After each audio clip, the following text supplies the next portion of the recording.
Here to call to order the City Council meeting of February 27th, 2024. Stand for the Pledge of Allegiance.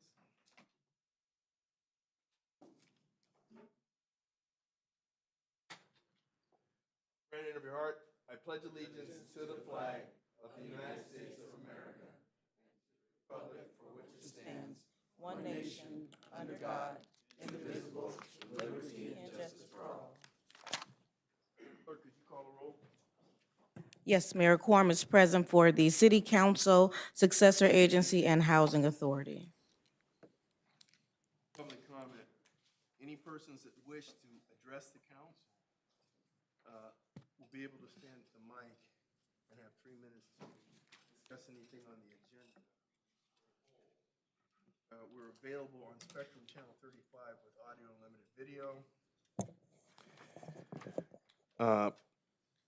We're live online through Facebook Live with audio and limited video at https://www.facebook.com/City of Inglewood/. With that, we'll take public comment. Hearing no public comment, we'll go to item 1, CSA 1 and H1. Warrant register. Second. Madam City Clerk. Council members, Successor Agency members, and Housing Authority members, Padilla. Aye. Morales. Aye. Fogg. Aye. Mayor Chairman Buds. Aye. Madam Clerk, what's the next scheduled matter? Yes, Mayor, the next scheduled matter is a public hearing to consider adoption of a resolution to apply for grant funding from the State of California Department of Housing and Community Development Division of the State Financial Assistance Permanent Local Housing Allocation Program. Has the notice of the hearing been given in a time, form, and manner as required by law? And do you have the affidavit on file? Yes, Mayor, notice has been given and an affidavit is on file. Have any communications been received? No communications have been received, Mayor. Is there a staff report on the matter? Yes, there is, Mr. Mayor. I'll ask Mr. Roberto Chavez, our HUD housing manager, to give you that report.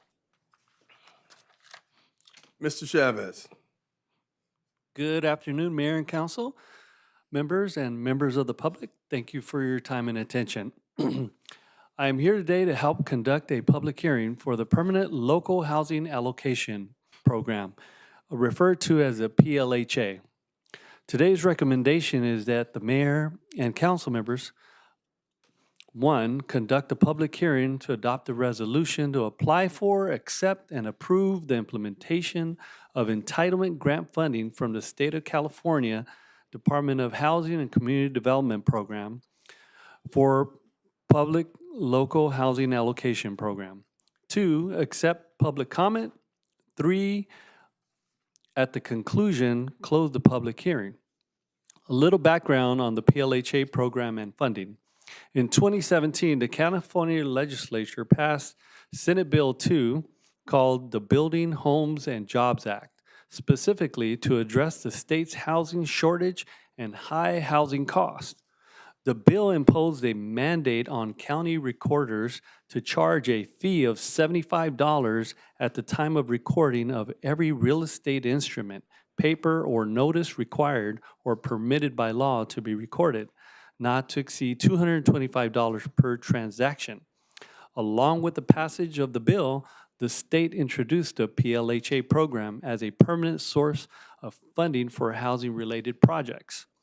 Some of the eligible activities include increasing the supply of affordable housing for households at or below 60% of the area median income, increase assistance to affordable owner-occupied workforce housing, assist persons experiencing homelessness or at risk of being homeless, facilitate housing affordability for lower and moderate income households, promote projects and programs to meet the local government unmet share of the regional needs allocation, also referred to as RENA, as prescribed by the Housing and Community Development Department.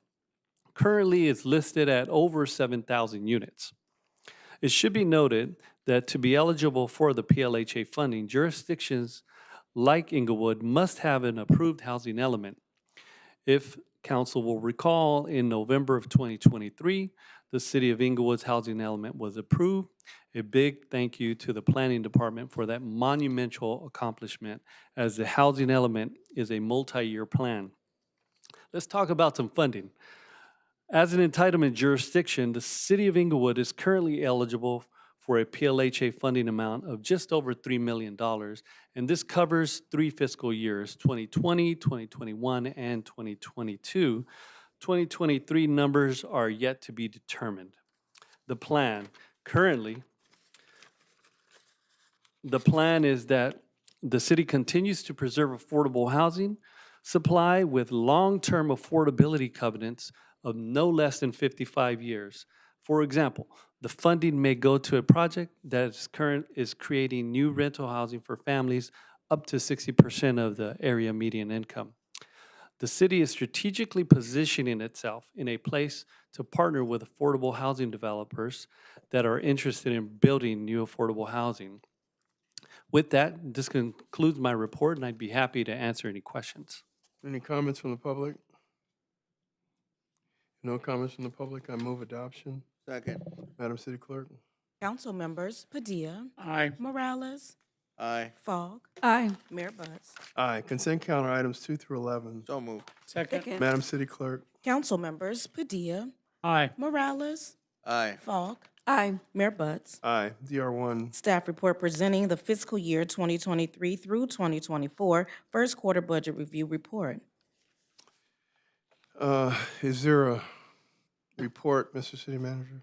Yes, there is, Mr. Mayor, members of the council. I'll have Keona Buchanan, our budget manager, give you that report. Okay. All right, good afternoon, everyone, mayor, council, staff, members of the public. So in addition to the receiving file for the first quarter report, I'm glad to present a very brief presentation of the city's fiscal year 23-24 first quarter report summary based on our first 3 months of the fiscal year beginning October 1st through October 1st through December 31st of 2023.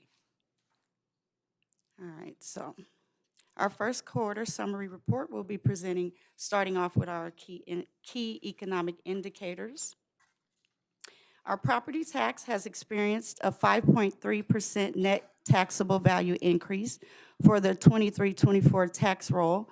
That was slightly less than the county-wide at 5.9%. Sales tax quarterly trends are relatively flat over the same period prior year.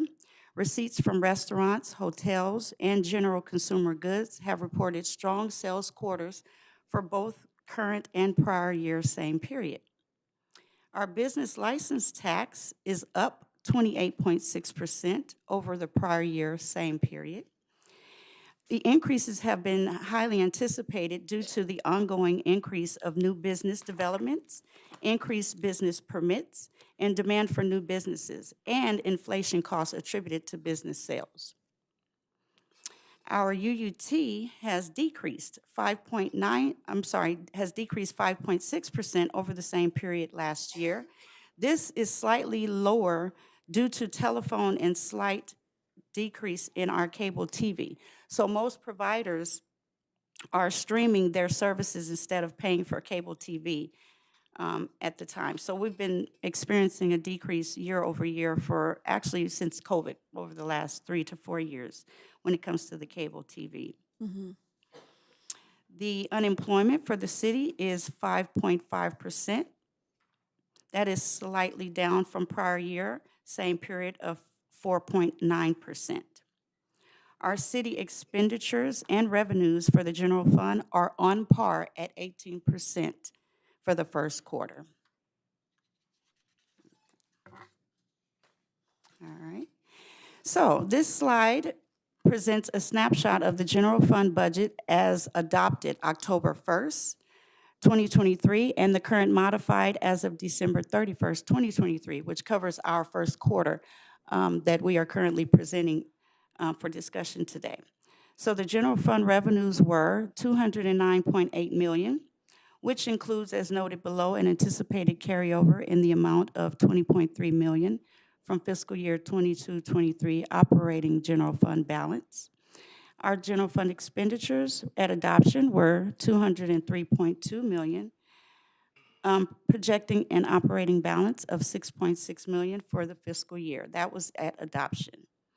The current modified budget as of December 31st, 2023, based on our first quarter, revenues are currently, again, 209.8, which represents our carryover anticipated, as well as general fund expenditures are at $206.4 million. So although the current modified budget presents a projected favorable operating fund balance as of first quarter, this is not the projected fund balance anticipated at year end. This is and a projection will be provided at mid-year with more substantial information.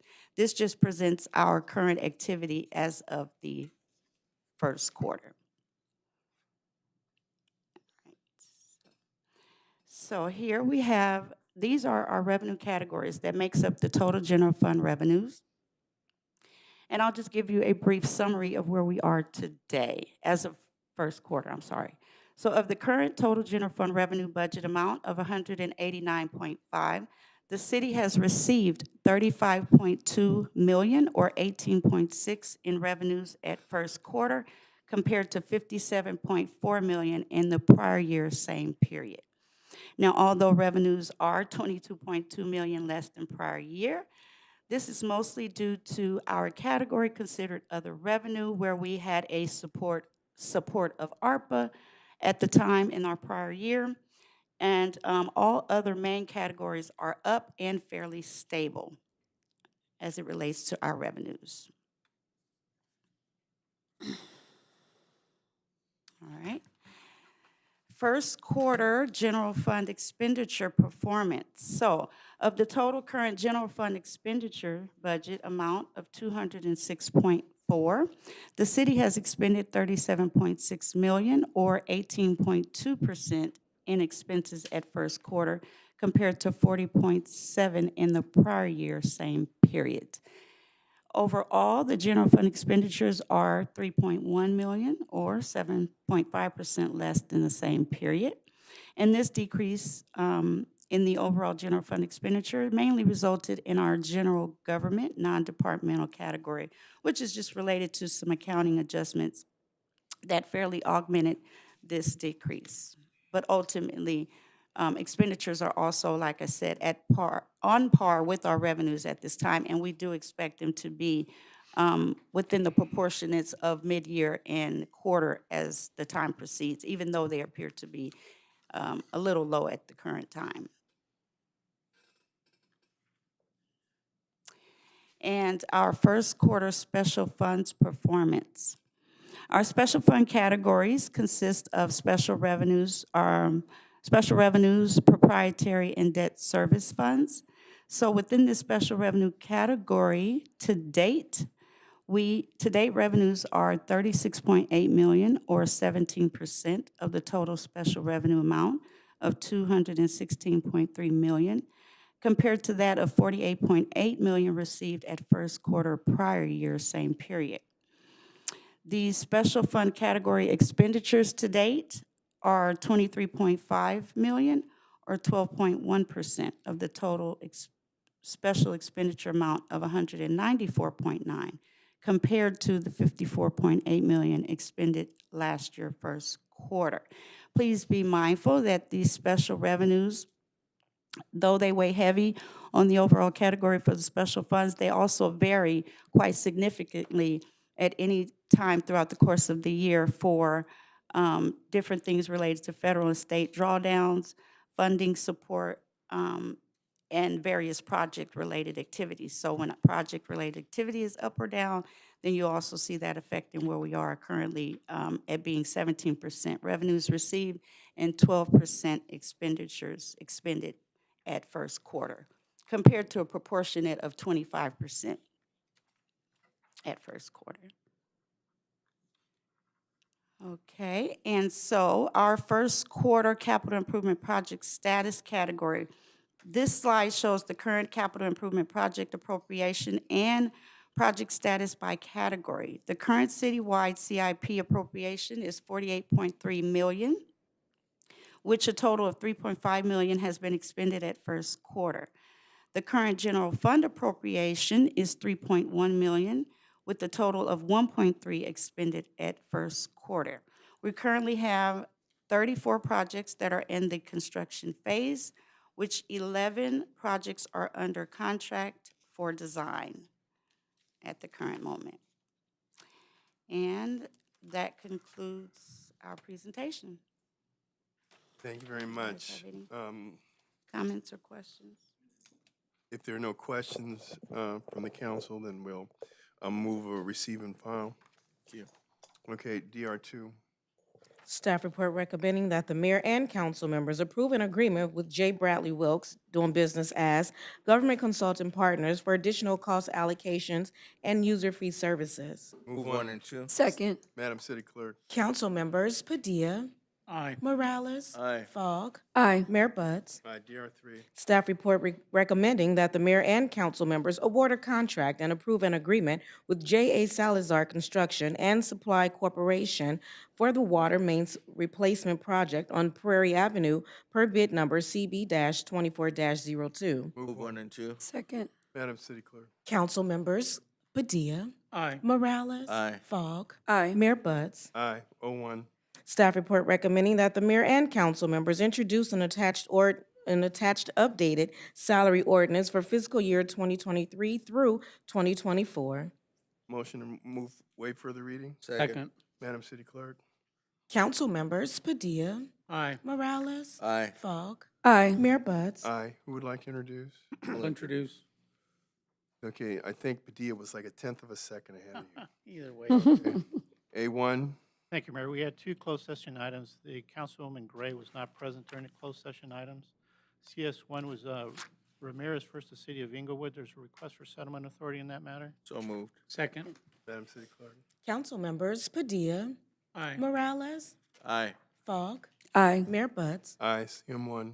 Second item was CS2, which was the workers' compensation claim of Maria Parente. As to that, there's also a request for settlement authority in that matter. So moved. Second. Madam City Clerk. Council members Padilla, Aye. Morales, Aye. Fogg, Aye. Mayor Buds. Aye. And thank you, Mayor. As to A2, there's no reports from the City Attorney's Office. They didn't have A2, so you weren't going to get one. That's why you put it They in. only had A1. CM1. Thank you, Mr. Mayor. No oral reports from the city manager's office. Thank you. Okay, CC1. Yes, Mayor, thank you. Would like to first thank Councilwoman Falk for inviting me to come out and give a presentation to her District 4 residents. I thank you so much. My staff and I, we attended there. We passed out voting information to all of those in attendance, and what a great turnout she had. It was an excellent presentation. Town hall meeting was wonderful. I also on Friday attended the soft grand opening of the Tribe. That was Friday evening, and the owners there, they were so kind. I, for the first time, tried Nigerian food, and it was delicious. And so again, I'm looking forward to this establishment, just gracing our community. Another thing, on Saturday morning, wanted to give kudos to the Wilders Wilders School. They had a Black History program. My son was a part of it, and it was a fantastic program. So shout out to Wilders for their wonderful Black History program. Also, Thomas U-Haul, Teresa Estrada, all of the committee members that put together the fantastic Black History celebration here on Market Street this past Saturday. It was phenomenal. The turnout was great. The entertainment was great. Our community did us good. We all were just so happy. We had a booth out there. My staff was there again. We were coordinated. We were representing for the city of Inglewood, helping those that needed any assistance. Also, I wanted to let Bill Thompson know that there was a CEO by the name of Carlos Vasquez. He was great. He was so kind. I watched him as he assisted vendors coming in and vendors leaving, and to see that type of professionalism, I just wanted to commend that. And then seeing that we have our Women's Rock on the agenda today, Councilwoman Falk, looking forward to that. And then, Mayor, we have early voting that has begun. It started this past Saturday. It's 11-day voting at Rogers Park. We also have mobile and flex voting around the city. What does that mean? I just want to be sure that I read this correctly. Our mobile vote centers, they travel throughout the county, going to different cities. Our flex centers are mini vote centers that individuals who work or have frequent businesses, they can go in and visit those sites. And I wanted to make mention that yesterday we had a mobile vote center over at the Forum. This coming Saturday, we'll have another mobile vote center at SoFi Stadium. We'll have a flex center at New Mount Pleasant Missionary Baptist Church, and then we'll have another mobile vote center at SoFi Center, and therefore I can speak on more at the next council meeting. And lastly, as we end Black History Month, I wanted to close with a quote from Dr. Mae Jemison, the first African-American female astronaut, and she says, "Never be limited by people's limited imaginations." Thank you, Mayor. That concludes my remarks. Okay, with that, we'll go to CI one, but I will admonish the council that the city clerk has taken up all the speaking time. And so that'll be it. That'll be it. 30 That'll be seconds. it when it's done. It was a long one, all right? 30 seconds. CI one. Yes, Mayor. Initiative by Councilmember Dion Falk recommending that the mayor and council members approve a $25,000 city sponsorship for the Women Rock Empowerment Summit presented by the City of Inglewood to be held on Saturday, May 4th, 2024, from 9:00 a.m. until 2:00 p.m. at the Inglewood Senior Center located at 111 North Locust Street, Inglewood, California, 90301. Move approval. Second, Madam City Clerk. Council members Padilla, Aye. Morales. Aye. Fogg. Aye. Mayor Buds. Aye, there's no appointments to boards, commissions, and committees. Public comment regarding other matters not on the agenda associated with city business. 1 minute. You can step right over there, sir. Go ahead, you're in the right place.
Go right ahead, sir. We'll reset your time.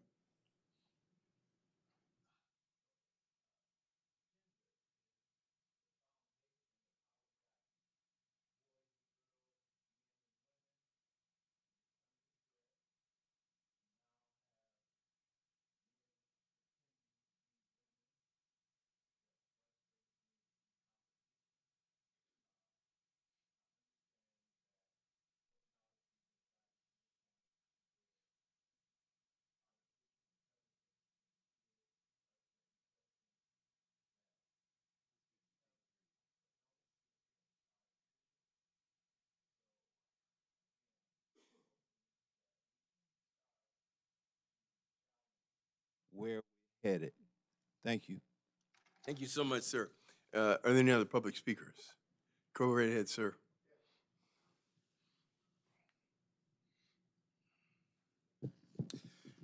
Good afternoon, everyone. I'll try to keep this brief. Commercial real estate professional based in Los Angeles and serving the Inglewood communities. One of the things that I've noticed is the disparities in the property tax levied against commercial real estate owners in the Inglewood communities in comparison to Los Angeles, as well as for residential properties, the tenant registration fees that are levied in Inglewood versus in Los Angeles. In an environment where property expenses have increased significantly, utilities, insurance costs, repairs over the last 3 years, and while the city of Inglewood's rent increases are higher than its neighboring Los Angeles, it still outpaces its neighboring city when it comes to the cost of property taxes levied, as well as I mentioned the tenant registration fees. I do understand the importance of some of this capital going towards law enforcement, as well as other municipal services. But what I am seeing and speaking with clients in the Inglewood community is that they feel like they're being unfairly made to burden the cost of these, city fees, and it's where they're limited to where it's outpacing their rent growth. So, not sure where there's an opportunity to levy some of the other costs needed for a municipality as Inglewood to run, but it feels like it's kind of an unfair burden on some of the commercial real estate owners in Inglewood's backs. Okay, I missed this. Did you say that you own property or live in Inglewood? Real estate professional who services Okay. clients who own particularly apartment buildings in the Inglewood communities. Uh-huh. One common thing that they're sharing with me is that the city of Inglewood, for those particularly who own in Los Angeles as well as Inglewood, Uh-huh. feel that there's Okay. unfair Okay. property taxes. I get as it. well as tenant registration fees on I get it. their, And you tell them that they should purchase more property in LA? Is that your advice? That's not the no, that's not the communication. No, they're just stating the despair. That's not that's definitely not the communication. Okay. I was just making sure, sir. Thank you very much. All right. Are there any other public comments? With that, we'll close public comment. There are no appointments to boards or commissions, and so we'll go to council comments, bearing in mind that Ms. Thompson is taken up all the time. But Alex, you go ahead and take your fourth of 30 seconds. 30 10 seconds. seconds here. Yeah. Well, first off, I just want to thank our city staff and the community, not only here in Inglewood, but surrounding community. They came out this past weekend to celebrate Black History Month, downtown Market Street. Great community event. I mean, I really appreciate seeing folks from all over to come out and just celebrate everything that we're doing here in the city of Inglewood and acknowledge the folks that need to be acknowledged. We had some great performances, some great vendors from not only here in the city, but the surrounding community come out, and be a part of our Black History Month celebration. That being said, I'm a big proponent for being prepared, whether it's for an earthquake, whatever disaster or an emergency. So just so you know, there is an upcoming CERT class, Community Emergency Response Team training.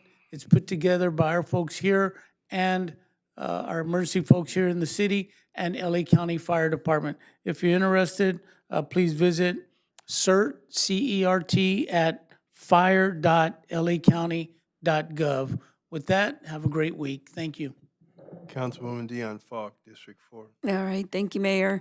I want to start off by thanking everyone. I want to thank City Clerk for acknowledging the town hall. It was a really good informational town hall. I'm going to take a little time to give a special shout out to all of the presenters. City Clerk presented on the upcoming primary election. Our city manager made, just made some comments and was acknowledged and introduced himself. We have our new Lieutenant Hands and Cinderella that gave a public safety update. Lewis Atwell that gave a great presentation on public safety. Thank you so much. There's always a lot of questions on public safety. Bill Thompson, Chris Jackson, there he is. I'm sorry? Yeah, Mark. Yeah, that was. Go He back came- to that one. He looked like he was ready for the high. He did his Oh, whistling. yeah, he did whistling good. All right. Came out and supported District 4. I love it. Chris Jackson, Dr. Morris from Inglewood Unified School District. He wasn't able to attend. They had a board meeting, so he gave a put together a very nice video. Bridget Calderon from Intuidome talked about the opening of the Intuidome. Aaron Curry talked about the opening of the retail spaces for the Hollywood Park property. And then Lisa Trefaletti, she gave a wonderful update on ITC. I tell her that was the best one ever. Lots of great information on the ITC. So thank you all again so much for coming out and supporting the event. Looking forward to the next one. Also on the Black History Month event, big shout out to Thomas Uall, Teresa Estrada, the whole Parks and Recs team. Man, they put on a fabulous event. It was the kids, they gave their speeches. City of Inglewood presented them with a small token of acknowledgement for all the work that they've done on those speeches. And then a lot of IUSD leadership was there. So want to thank the Rams cheerleaders as well for attending. So it was a great event. Congratulations, team. Another fabulous Black History Month event. And last up, I think our city clerk already kind of talked about it. Yeah.